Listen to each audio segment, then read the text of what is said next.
রথযাত্রার দিনে কাউন্সিলর পার্থ বর্মার উদ্যোগে আয়োজিত একটি অনুষ্ঠানে রথ এবং জগন্নাথের মূর্তি দেওয়া হলো এদিন।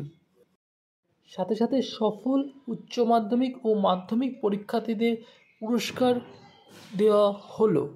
তার আয়োজিত এই অনুষ্ঠানে এদিন প্রচুর মানুষ, প্রচুর এলাকাবাসী সেদিন এসেছিলেন।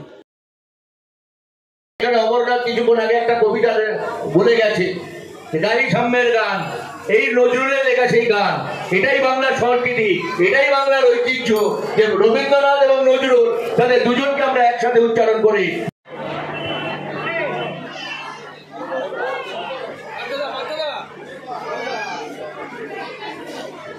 কাছে রথের কুপন রয়েছে, ভেবে আসুন। গার্জেন না বলছি, এখান দিয়ে উঠবেন, ওখান দিয়ে নামবেন। এখানে আমরা চেষ্টা করেছি যেটুকু উপহার আছে তোমাদের তুলে দেবো, সেই উপহারটাকে তোমরা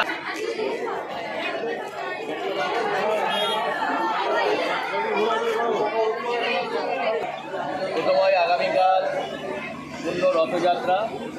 এই উপলক্ষে আমার সকল দর্শক বন্ধুদের অনেক অনেক সশ্রদ্ধ প্রণাম, শুভেচ্ছা, অভিনন্দন। আমরা দীর্ঘকাল ধরেই এখানে রবীন্দ্র নজরুল সন্ধ্যা, আমার এই ওয়ার্ডের যারা প্রতি বছর মাধ্যমিক, উচ্চ মাধ্যমিক, সিবিএসই, আইএসসি, আইসিএসই এবং মাদ্রাসা বোর্ডে যারা পাস করে তাদেরকে আমাদের সামর্থ্য অনুযায়ী আমরা সম্বর্ধিত করার চেষ্টা করি।